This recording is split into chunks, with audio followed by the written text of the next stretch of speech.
Well, good morning, everyone.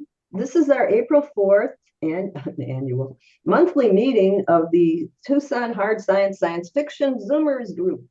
And we are very lucky today, this holiday day of Easter, to have Professor Dr. Bettina For. Do you pronounce it Forget? It's Forget, yes. Forget. I knew it had to be. She was educated to her PhD at Concordia University in educational research with a STEAM emphasis because of being both an artist and a scientist. And now she is at the SETI Institute. So she has many credentials. And as we say, we were not going to give everybody her whole CV, but we are so privileged to have such a credentialed and oh, look at that. I just looked at your background and colorful speaker this morning. So happy spring solstice, everyone. And I will turn it over to our speaker, Bettina Forget. Thank you, Gloria, and thank you for inviting me. This is such a great pleasure. I'm a huge fan of science fiction, clearly. And so to be able to speak to a group of writers and enthusiasts is really fantastic. So yeah, I'm in my art studio, so you can see you've got work in progress. I'm going to talk a little bit about those paintings later. And maybe I'm just gonna start at the beginning and share my screen. Here we go. And hit play. All right, so here we go. So I'm going to talk about my creative practice as an artist. I'm going to touch slightly on my PhD work, which explores the intersection of art and science in pedagogy. And then I'm going to end with a sort of a brief overview of the SETI Institute's Artist in Residence program, which I'm directing, which also has a residency for writers. So more about that later. So let's start here with the moon. Especially since Artemis is on its way there, I thought this would be a great way to start our conversation here today. And also because the first project I'm talking about concerns the moon. I'm an artist, but I'm also an amateur astronomer. I love looking at the moon with one of my 3 telescopes, especially with my big Dobsonian. It's perfect for sidewalk astronomy. I live fairly central in Montreal, so no dark skies for me. But the moon is always there. And quite a few years ago, I was actually doing a lunar observing challenge. Hang on. It would be great if my slides would advance. Okay, I'm gonna have to stop this and reshare. Okay, please advance. Okay, here we go. So my lunar observing, I was always logging, seeing conditions and specific observations. I'm always sketching because if you want to get to know the moon well or understand something profoundly, doing it with a pencil in your hand really helps you to observe and understand better. And because for a beginner, one lunar crater looks very much like another lunar crater, of course, I was trusting my Rickel Moon Atlas, always by my side. And I don't know if you've ever noticed or done any lunar observing, but all the craters on the moon are named after people, specifically mathematicians, scientists, and philosophers, mostly astronomers. And as I was leafing through all this, I had a question. How many of those moon craters are actually named after women? Because I wasn't really seeing many. And as it turns out of the 1,578 catalog craters on the moon, I must admit, I think that number is maybe 1 or 2 higher right now. After that, because this is like an ongoing effort. But it's still only 33 women. Yeah. Barely 2%.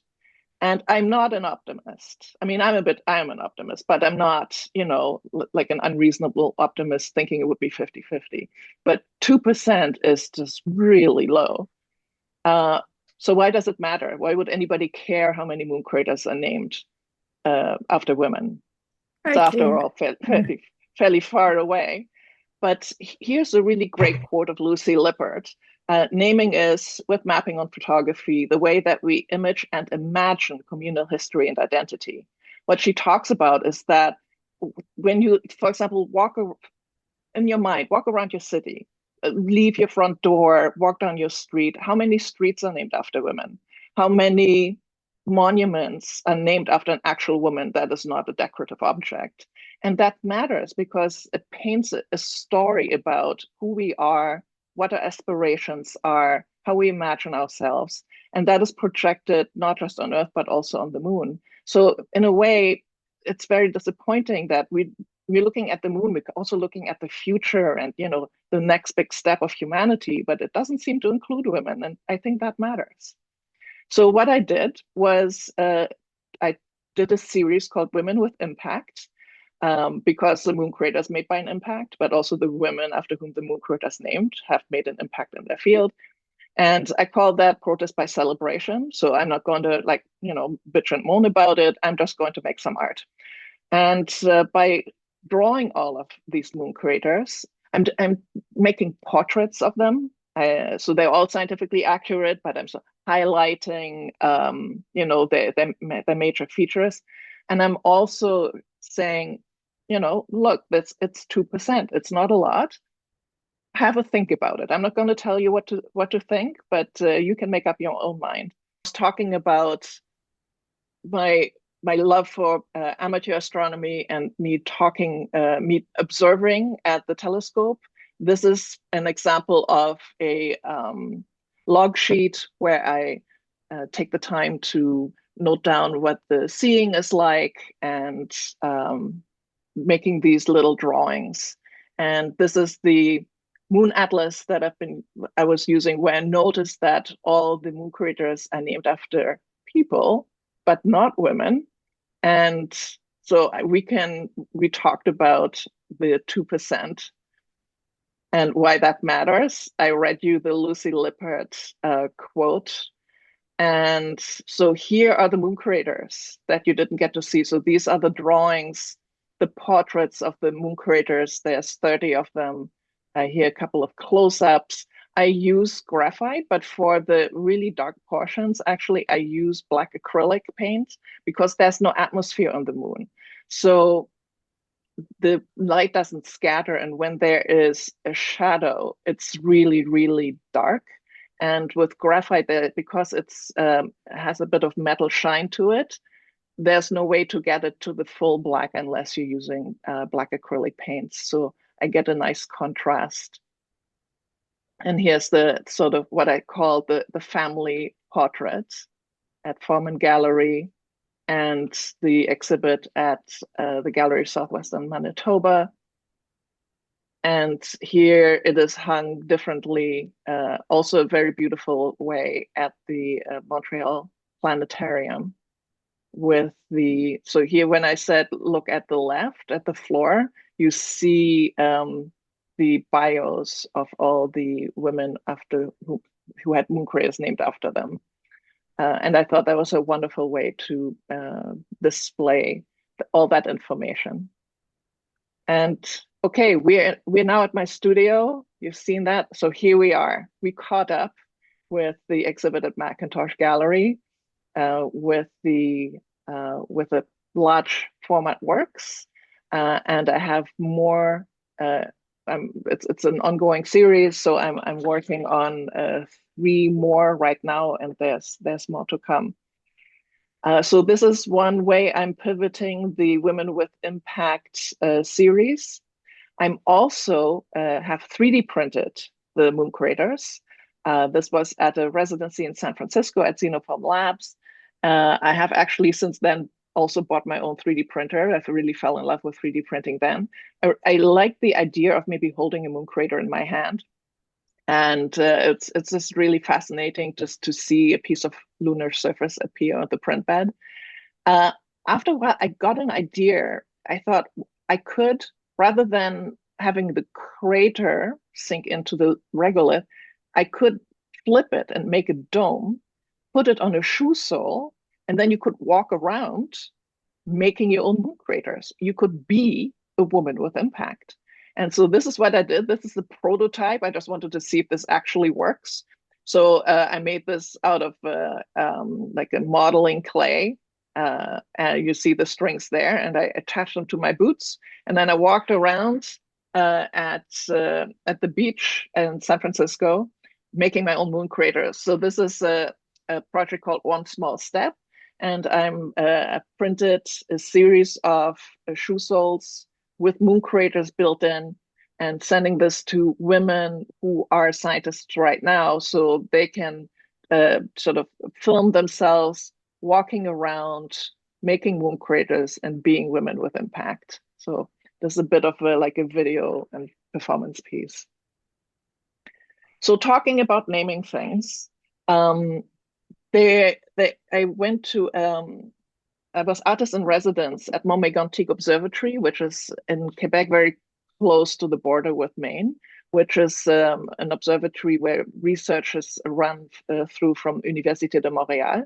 They offered an artist in residence program, and I got the gig, which was absolutely lovely. I got to go to Mont-Mégantic. It's about 1,000 meters up in a beautiful national park.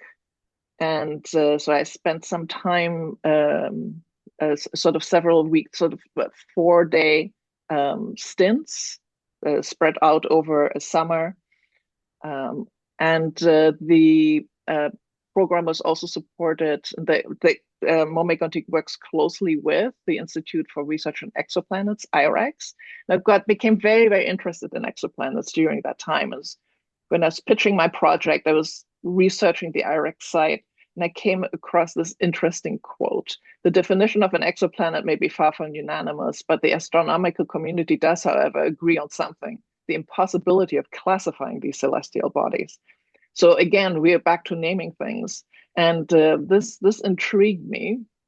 So because as we all know, we have now discovered thousands of exoplanets, and they are interesting. From hot Jupiters that should not really exist, they upended everything we know about solar system formations, to maybe intriguing worlds that may be habitable, like ocean worlds and ice planets, where liquid water could exist either on the surface or below ground. I also like this. I love how scientists name things. So eyeball planet, of course, brilliant. Hypothesized ice planet that is tidally locked, so the star-facing side would be slightly melted. So you could have like this little island of a habitable zone. Of course, lava worlds are very dramatic. And then really exotic planets where it's so dense that there's an exotic form of ice that is a kind of a burning ice planet, where it's raining glass horizontally. The diamond planet, I mean, this is not a scientifically accurate illustration, but it's basically carbon-rich planets that are orbiting very close to their host stars. So they have liquid diamond in their mantle, and planets that are very like styrofoam light, these kind of fluffy planets. And as part of my residency, I was attending a lot of talks and conferences, and it was interesting to see how scientists were making sense of all the data and trying to categorize and organize what they were seeing and model planets based on that data and how they could form, and what they, the consistencies, would they have a surface, were they gas planets? And what occurred to me is that the way we categorize planets is very anthropocentric, because we're basically saying, okay, this is the solar system, and all other planets, we're going to just categorize according to the planets that we have in our solar system. And I think that's a really myopic view, and also not very helpful, because if you look at exoplanet populations, most of the planets that we're finding have no analog to solar system planets, those like ocean worlds and ice giants, those super Earths. We have nothing like that. So it doesn't even make sense. And I wondered, like, to what extent naming other exoplanets after solar system planets is even holding us back conceptually to properly think about what these planets are. So my pitch to Mont-Mégantic was this: what role can art play, and could the exoplanets themselves determine their own taxonomy? So basically, I was thinking about data visualization. And what I did is in a 3D modeling space, I started with a sphere, just a regular sphere. And then I created an STL file that you can save as an ASCII file, which gives you the source code. And the source code basically is all kind of coordinates of the little facets that make up that sphere. These are called vertices. And I had the fun idea to glitch it. So I took exoplanet data, things like a semi-major axis or an orbital period, and slotted them into these vertex coordinates. So you can see that anything that's underlined is actually not original coordinate, but something that I plugged in. And it glitched these spheres in very interesting ways. So the first thing I did was just make 2D visualizations of these glitches, of these data glitches, to see if you could maybe see a pattern, the way the numbers impacted the sphere. And they create these sort of really fascinating shapes. Of course, these are impossible, that can't exist in three-dimensional space. So what I did is I worked with them a little bit. Here's some more examples. And I did actually do 3D printouts of these. So this was a really fun project, really cool data visualization project. And I put them under these glass domes to like a throwback to sort of collecting, because we're collecting all these exoplanets.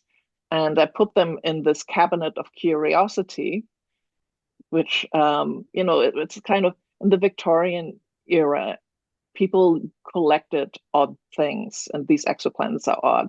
And it's also, they were trying to try to make sense of the world by doing so.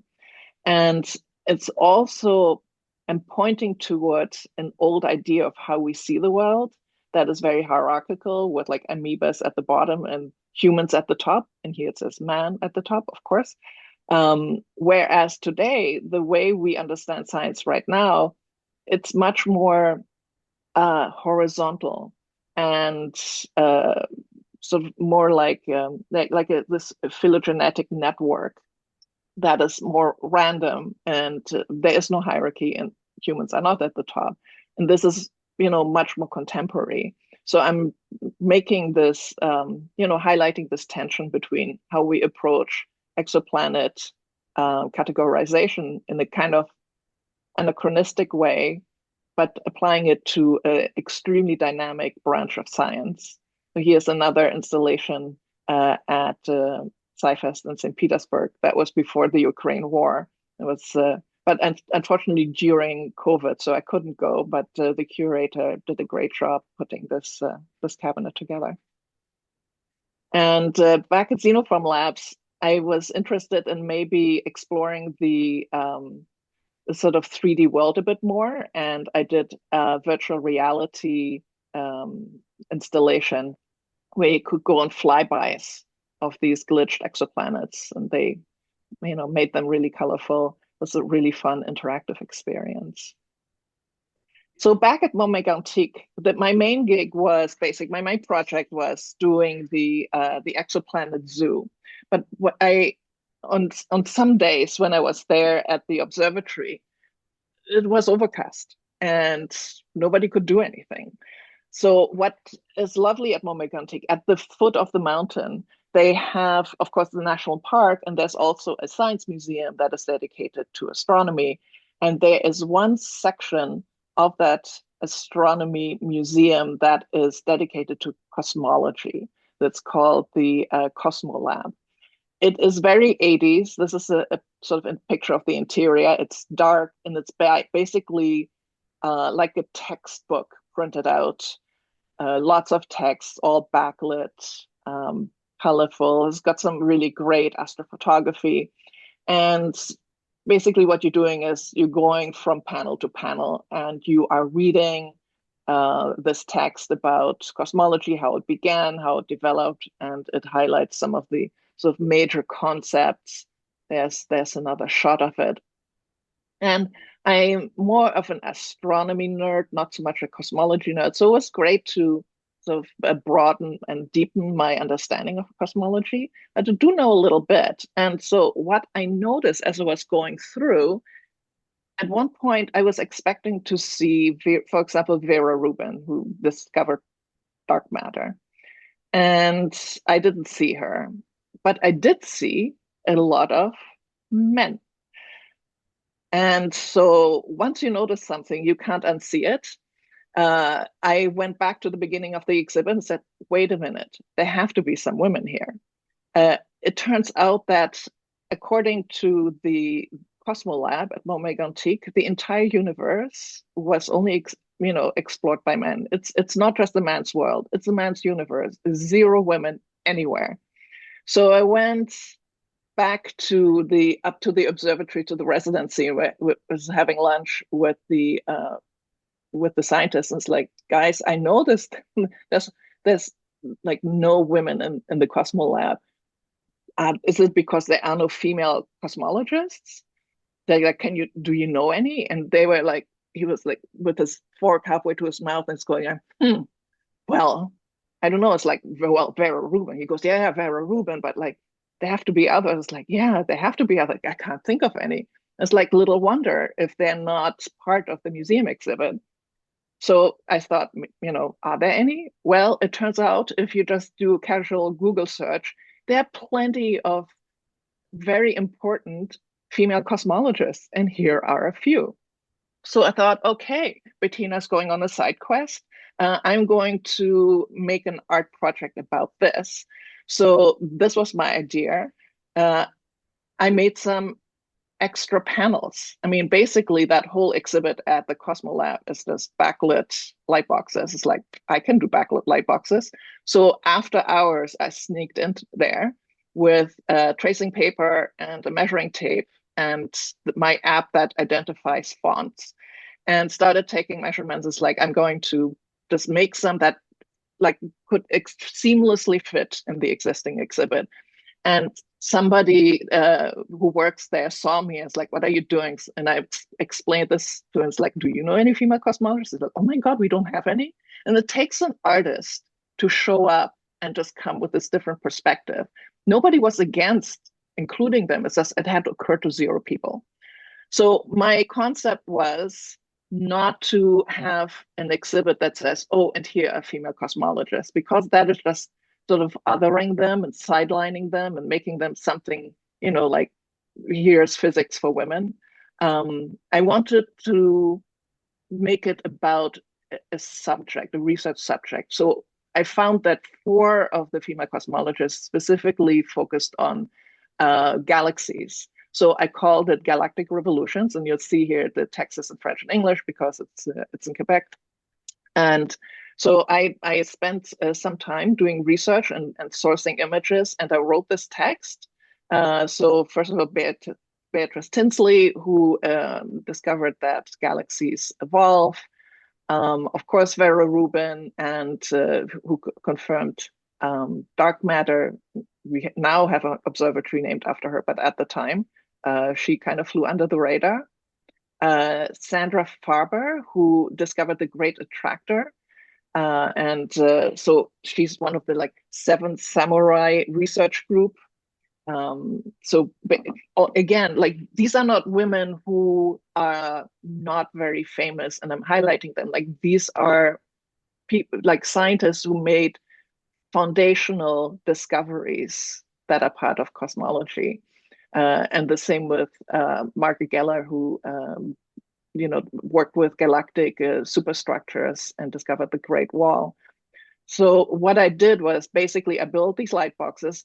And after my residency, I had an exhibition. Actually, I should mention we were 2 artists. There's another artist, Jan Poucro, who was also a Montreal artist, and he did some light installations. And so we shared the exhibition space. And so I put these up, and people from Montmega Antique and from IREX came, of course, to this exhibition, and they loved this exhibit.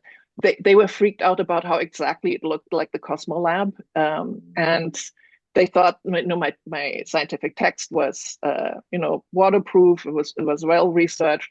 So what I did then after the exhibition came down is like, this was a paid residency and they also paid for material. It's like, you can own these. I will deliver them to you. All you need to do is install them. And they never got back to me. So they are still await deployment, because I find that it's important. School kids, visit the museum and they're getting this impression that women are not participating in astronomy or cosmology when in fact they are playing pivotal roles. And I think it is important to be, it's excluding them is factually incorrect, and that needs to be addressed. So dovetailing with the absence of women in the scientific canon, this connects to my academic research.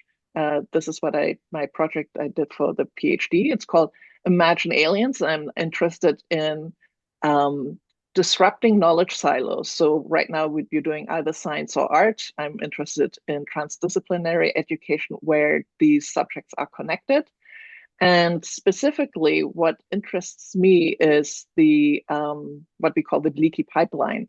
The fact that girls are self-selecting out of STEM subjects, especially as they hit teenage years. And so there's this attrition of women and girls in the STEM field. Not because they're not good. There are plenty of studies that show the ability and capacity of girls and boys in STEM is equal. Absolutely, like girls are not less able to do STEM.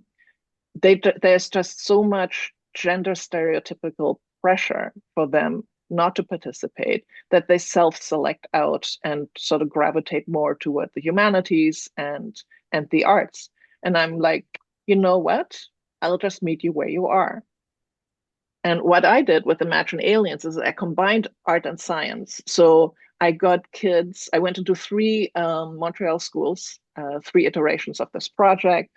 And we we painted alien planets. We made stop motion animations with aliens that sort of, interact with the planetary environment. And what may interest you as a writing group, I had them write short science fiction stories to bring those aliens to life. And I use the open source interactive platform Twine, where you can write choose your own adventure stories. And it just requires very little coding. You basically, write your text, and then you have that, a little bit of code there, and it sort of generates these branching narratives. And then you can play it in the browser. And you click on the hyperlinks and you navigate through the story. It was really fun. I had everybody work in teams, so people could, different people could write different story strands, and you can iterate and work through a problem. They had a lot of fun doing this. The underlying pedagogical concept of this was enabling constraints. So if for example, Oblique Strategies by Brian Eno and Peter Schmidt, like little cards that sort of give you thoughts or just like a framework to play with, you get much more creative. So I created a card set. There's three suits. One is a set of world cards, each one with an exoplanet. Then there are life cards that have prompts that describes an attribute of a life form. So it could be luminous or scented or loud or huge or tiny. And then a story prompt. Here they're called story prompt. I later changed them to action prompts, like they just give the kids an inciting incident just to get the story started. And to go with each card, I actually created a website called Imagine Aliens. So every card has its own web page. And for example, the world card has extra scientific information about, let's say, an eyeball planet, for example, with links to actual eyeball planets. And I written the text in a very sort of teenage-friendly, approachable, jargon-free way, so it doesn't feel overly sciencey. We also have, there's an example of the life card. So life web page, we have lots of videos at the bottom that you can click on. And the action or story pages, they're a lot shorter. They mostly have guiding questions to get you inspired to write your story. And we had kids work on team sheets. So this is where you can see them sketching out, for example, here's somebody sketching out their ice world. And they had journals as well. And you can really see how they're connected to the scientific context, content. Here is another student with a diamond planet design. And you can see in the artwork that they really integrated all the scientific information. For example, diamond planets are this, hypothesized to have very sort of yellow-green skies, maybe with some reddish auroras, and volcanoes that spew diamond dust and tar lakes. So, you can really see that they created artworks that connected to all those science facts. And what was very interesting for me, especially, was to realize how much they actually informed by science fiction. So I'm asking them to draw aliens. And of course, these are the aliens they know. In fact, not just kids, most people, when you tell them the word alien, they think of a little green man with a ray gun, or maybe they're Star Trek fans, or, aliens, either humanoids, more advanced, beings would be like humans. Remember where we have the hierarchy with humans at the top. So what is better than more advanced alien would be a more advanced human. So you've got, people with a little bit of face putty, and hey presto, you got yourself an alien. But this is not a very scientific way to go about it. And it's not the most creative. So what could the kids do? Well, here we have a lot of aliens. In fact, in the last iteration, I asked everybody at the very first lesson of the curriculum, before I did anything else, it's like draw an alien, and a lot of these little green men came up. And not everybody, but this is very, very popular. But look what happens when you add science to it. So if you wanted to get away and create some conceptual distance between the little green man and something more inventive, you'd think that adding science would be so restrictive. But in fact, science is like a creative trampoline. Here you see, one student with a typical alien, and when she got her life cards, she came up with this really cool alien that had floating bubbles on spikes, and it lived in a desert. And what it did, actually, I'm going to see if we can get. So here's the stop motion animation. So it hides, and it looks like water to attract prey. And the prey is thirsty and goes like, I'm going to have a drink. And then it jumps up and it eats its prey. So I thought that was really cool. And here is another one.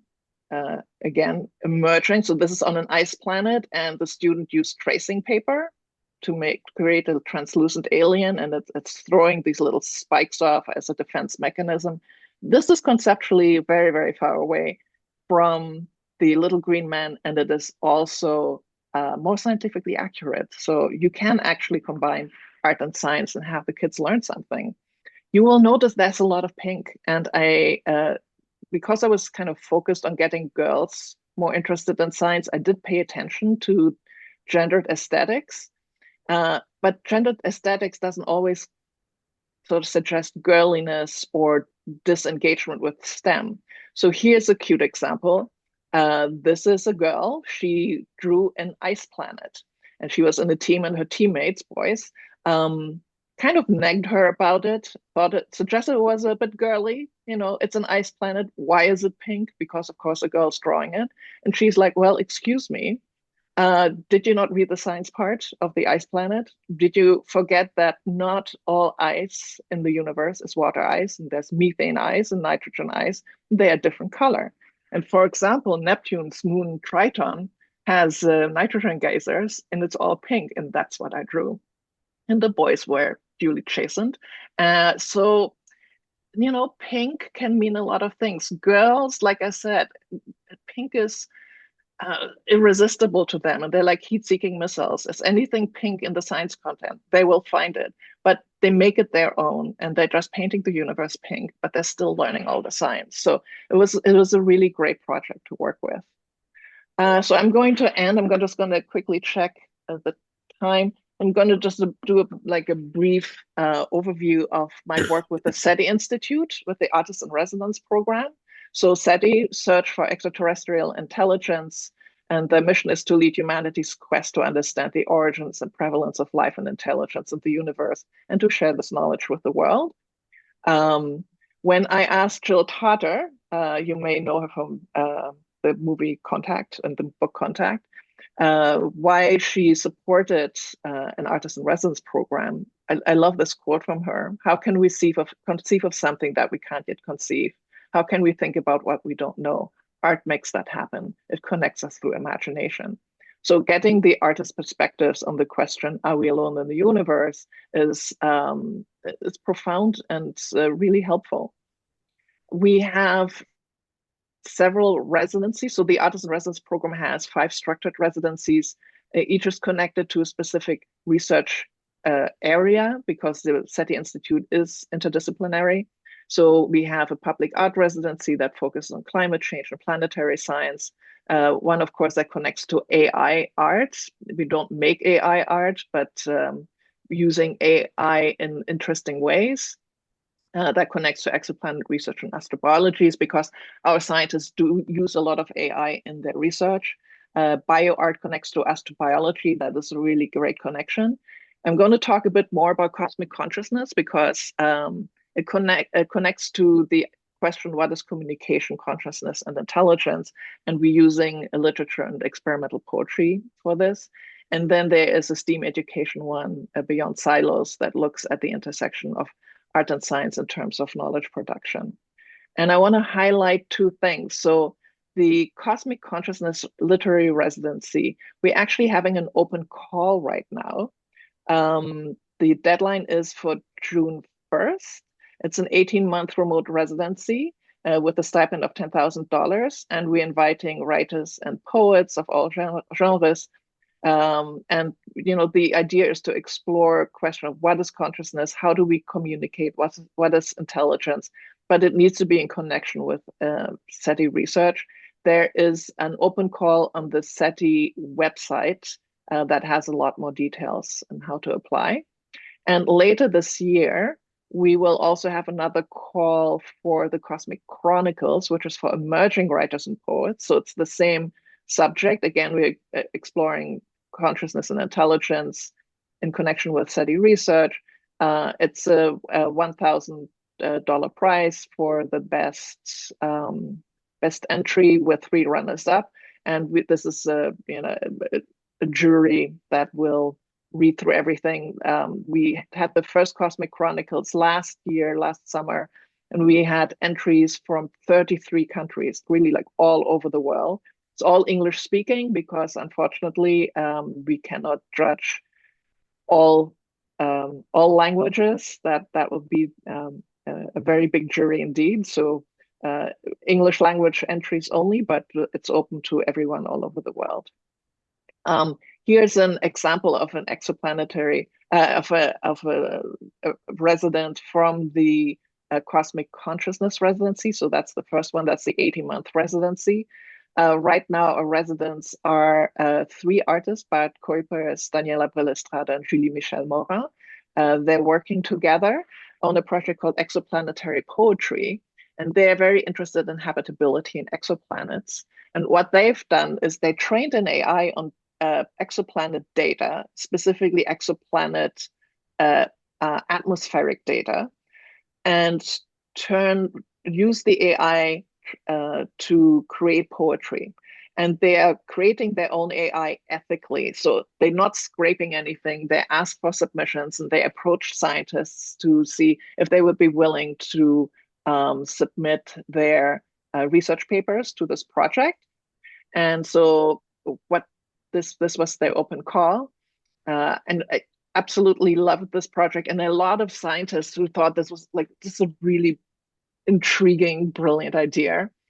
And so what they're doing is, so not only are they creating a poetry with the data, but then they're using the poems and they're creating chemistry interventions to make the poetry not just readable, but also that you can smell it or that you can touch it. So here they are at Cultivamos Cultura, which is a artist residency in Portugal, where they're doing chemical experiments. So their position is that aliens may not have eyes, they may not be able to read or have language, like written language, but you could maybe have a scent trail. So you could smell the poem, for example. So this is what they're working with.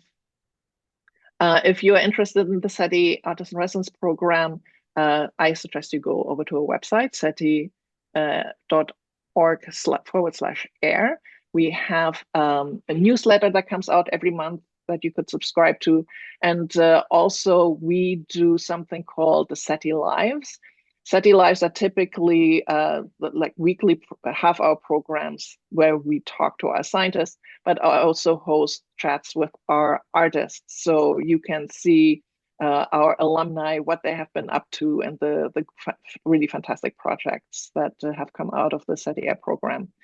That's it. That's my talk. If you want to, I'm a little bit still on social media, so you can follow me on Instagram or get in touch with me via email. And that's it. If you have any questions, I'm happy to answer them. I think we will probably have questions, and I will certainly put this out on my Facebook page and also your open call on my Facebook page. So I encourage people who attended today, and if you like these presentations, please tell your friends both about the Tucson Hard Science Science Fiction Zooms and about Bettina Forget's projects, because it's right now it's open and anybody you know can go ahead and apply. So I'm open for any questions, comments. Let's hear it, gang. Hi. Hello. Hi, Sarah. Yes, Oh, hi, Sarah. Hi. Sorry, yeah, I was curious. The STEAM education artist in residence, is that merely open to artists, or would that also include writers? Oh, yes. So we're going to have another open call for this, I think later this year. This is for art educators. We have a lot of, because it's coming out of the artist in residence program. So we're really looking more for artists. Any art educator. Uh-oh, I think we've had a freeze here. I expect Bettina back shortly. Hang on, everyone. Come back, come back. Please come back. She may have. There, are you back? Oh, not quite. Well, we made it through the whole talk. That was good with no interruption. Okay. Oh, Okay. sorry. I'm back. I just saw my internet is a little unstable. Apologies for that. That happens. Yeah, sorry, can I say just the reason I was asking is I'm currently studying for a PhD, looking at the effects of science fiction on the decision to study STEM subjects. Mhm. Where are you, Sarah? I'm in the UK. That sounds like I didn't know. Yeah. Okay. Yeah. I mean, writing is art. It doesn't have to be visual art. It can be music. We've had people, musicians apply for this. It can be theater. We are very open to all disciplines. It just, as long as you have a creative practice that is the basis for the project, it'll work. Okay, thank you.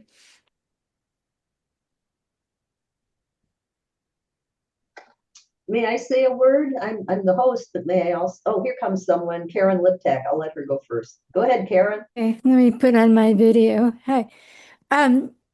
Thank you for the talk. That was very inspiring to me. Interesting. I wrote an article for Ms. Magazine back in the 70s about the women on the moon. And Oh, fantastic. I mean, I was fascinated by that. And they ended up just doing a sidebar. rather than a whole article. And then also, I mean, there are connections between us, and I'm going to enter the SETI, whatever, probably the cosmic consciousness.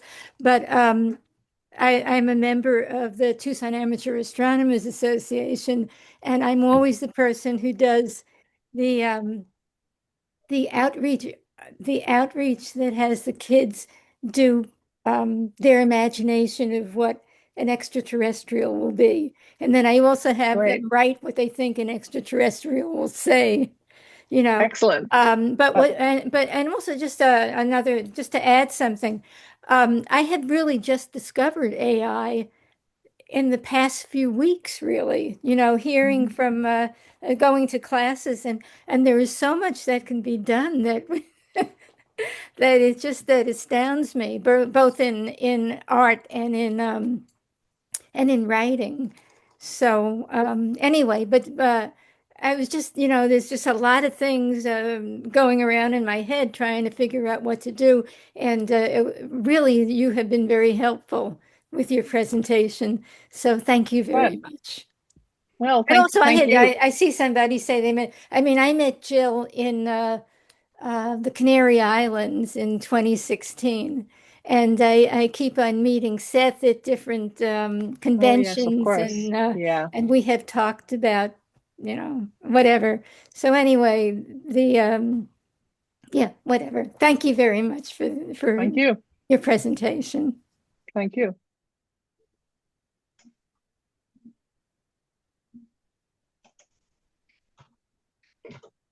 Go I think ahead. Starlet has a question. Go ahead, Starlet.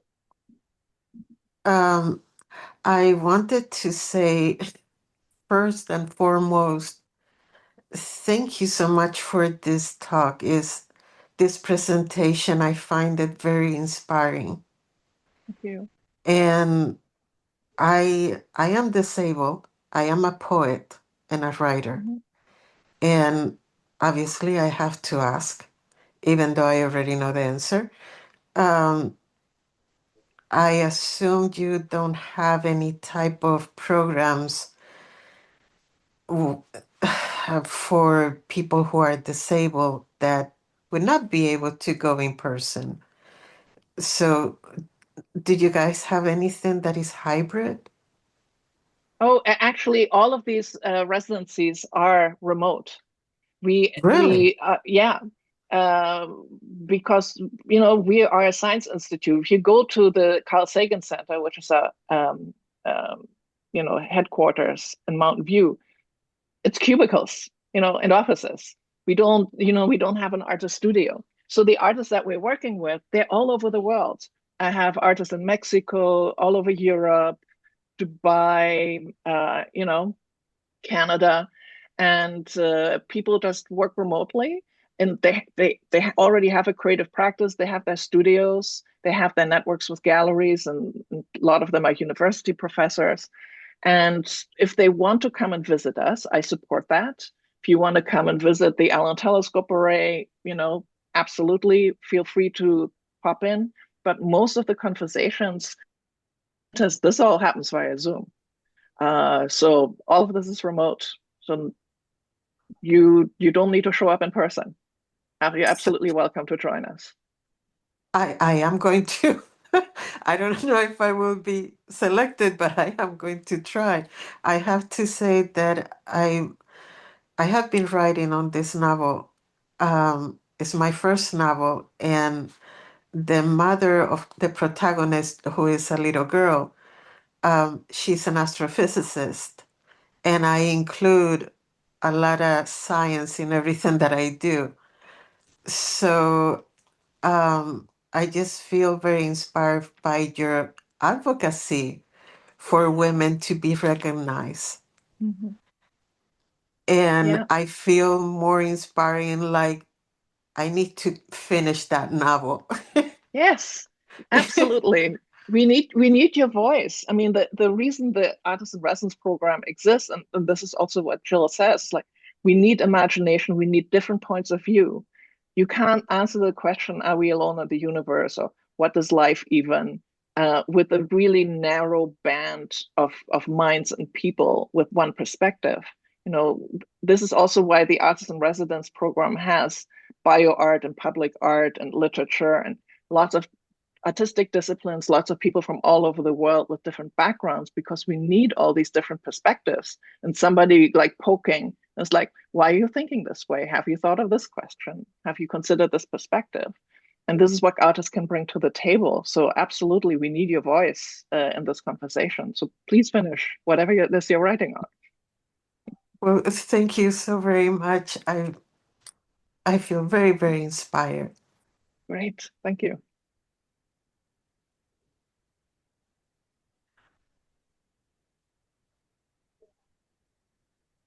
Well, are there any hands or anyone else? I had a little aside or footnote. I did just want to say my apologies. I jumped right in and I didn't thank Bettina for the talk, which was wonderful. And your artwork is fantastic. Sorry, I just had that burning question in my head and I forgot my manners. No, it's great to have a burning question, but thank you. I'm very grateful, as I said, to introduce that we have this speaker. We're really honored. And Bettina, I have some little thing that I know you don't know. You know a lot about the craters on the moon. My late husband, Leif, Leif Anderson, Andersson, double S, mapped for NASA the backside, the far side of the moon, but he died very young. He was doing this with NASA at the Lunar and Planetary Lab here in Tucson. He died at age 35 of lymphoma. Oh, I'm sorry. Suddenly, but he lives on in a crater on the moon that they named after him. Oh, wonderful. Good for you. The Anderson crater. It's near I have remarried. My husband, Bob, is here. He might be able to tell us what that bigger crater that it's near is. It's one of the Swedish astronomer craters. And so I just want to say a word for Leif. He can't be here to speak for himself, that he was always very feminist when he was alive, and he supported me in fiber art, which was denigrated by the male art department at that time. Yeah. Seriously, he would carry my loom to the fiber art classes. And so I know what his stance was. I think he would have been very supportive and doesn't mind sharing the moon with many, many more women. And that's my little aside. Excellent. How wonderful that he has that memory. Yeah. But too bad that is on the far side. You can't see it with your telescope, but it's great to know it's there. That's the side he was measuring. So it's what a great project. You must be so proud. Well, he was irreplaceable. But life goes on, and we also are very active with the Leif Anderson. There's a fund, not a fund, an award that's already funded, and it gives students, because he didn't have a chance to go and finish his career and have achievements that the award would be about. It goes to grad students who are serving others, who go out in the community, maybe to the schools in the less affluent parts of Tucson and giving science lectures, or who help other students that are struggling. So the Leif Anderson Award, which is going to be given in a few days this year, goes to those students who are other serving, not just self-serving. Excellent. Okay, we've got another from Karen Liptak. Just curious, what is the main project that you're working on now? I am actually working more with the idea of aliens. So I'm working on a project called Alien Icons. If you are familiar with like iconography and sort of Russian and Byzantine icons, and I'm replacing all the saints with extremophiles and aliens, sort of questioning, like a new origin story, what we believe in. I got this idea. We have a beautiful church just up the road where once in a while they give concerts, and it's painted wonderfully inside with all this gold. Was sitting there and had just done a astrobiology lecture, and I had that in my brain. I was sitting in the church and said, and sometimes these kind of streams converge, and so this is what I'm working on. Women with Impact is continuous. I'm always like having that cooking, but I'm just ramping up the Alien Icons series at the same time.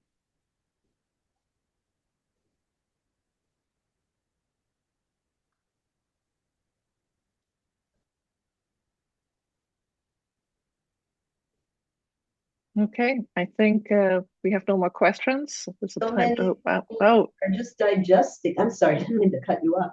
So many No, people no. are digesting. It was so much new information that is there a way that they can contact you because they may not have been able to come up with their questions so quickly?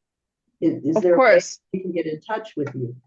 Yeah, like my last slide, and since it's being recorded, you should have that slide. So contact me via Instagram or via email. You're welcome to get in touch. Well, thank you so much for that openness to let people follow up. That's very helpful because honestly, I don't know a talk that we've had where we got so many things that we could act upon and that we might want to get in touch with the speaker. And your range is unbelievable. I can say this. It's unbelievable. I So wear a lot of hats. yeah, thank you once again. And Starlet still has a question. We have Starlet, go ahead. Starlet? I have to ask you, what inspired you to become an astro artist?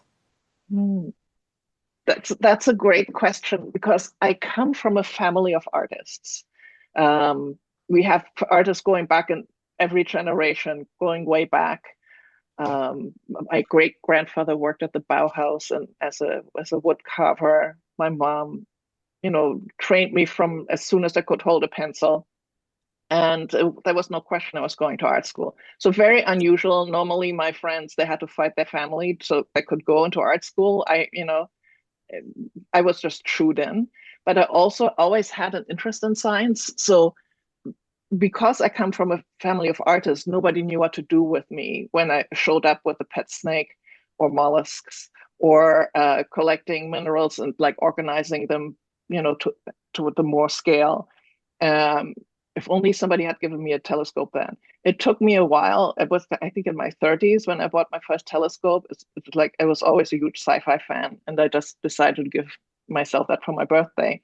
But I bought more than an instrument. When you buy a telescope, as you well know, you become member of a community of passionate astronomers. So I soon joined astronomy clubs. I, started I bought myself an astronomy textbook and read it for fun, those kind of things. And at one point, that kind of intermingled. And by the time I was an undergrad, I decided that what I would make art about would be something that I just read in my astronomy textbook. And it was about stellar evolution and nebula and that kind of thing. And this is kind of how it started. And it changed the way I thought of myself because I was always the art kid, right? From an art family of artists, and I never saw myself as a scientist. But that was always for other people. And when I was starting to do amateur astronomy, and I was starting to go to lectures, and I took midterms, and I got like a B plus. It's like this is unthinkable. Like me, I thought I would fail for sure. And it sort of recalibrated my identity. And this is also what informs my academic research because I want other girls who are caught in the identity trap. And that can go both ways. It can also be scientists who think like, oh, art is not for me. It's just that sort of remove those conceptual barriers and have people explore the world and follow research questions with a full arsenal of imagination and science. Wow, that is amazing. I do have another question. Um, the way you have of coming up with an image for different exoplanets, have have you seek if there's a possibility that that could actually be used as a classifier instead of Yeah. by names, by images? Yeah, it was a really interesting experiment, and it kind of worked. It, but the increments were so small that I would have to print out those planets like huge for it to be noticeable. So it wasn't practical. It was more like a concept, like a like a thought exercise. And maybe there's another way of doing it than the way I did it. I kind of more highlighted a problem. I created like with these objects a focal point for discussion and maybe rethinking how we do things. But it doesn't, the way I did it, it doesn't fully, it's not practical.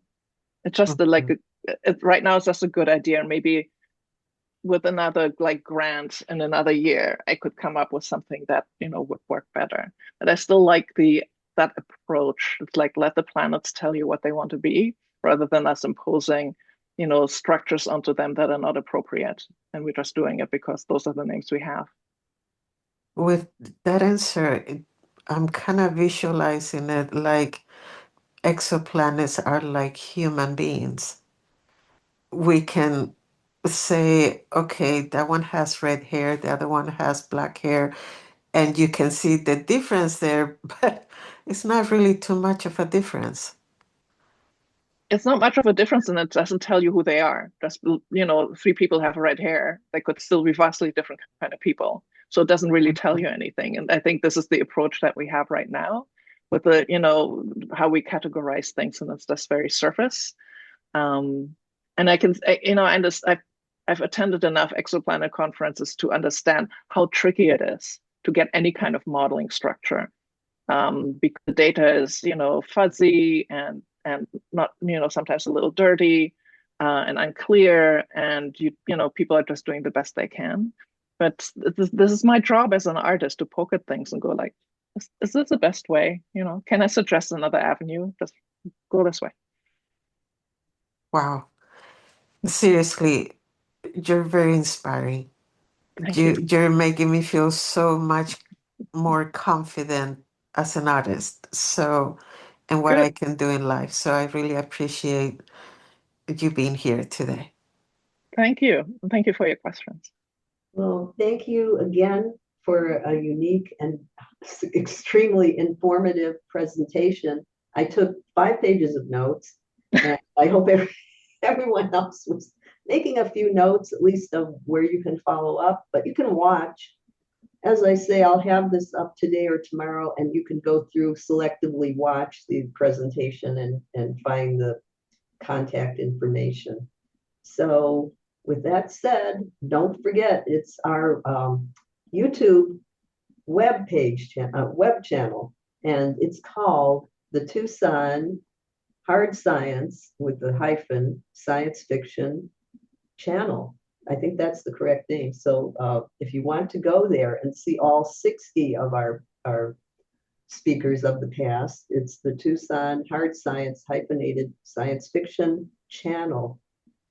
And you could also put in my name, that would help. I'm sometimes unsure of that. I could have put the link in, but I'm running the show here, so it's hard to do both. Yeah, of course. Okay, so I hope you all have a wonderful spring solstice and an Easter holiday or Passover, whatever Eid or Ramadan or other stellar and solar holidays that we celebrate in our various cultures, and have a good week. Thank you for coming. Oh, Thank you for coming. Bye.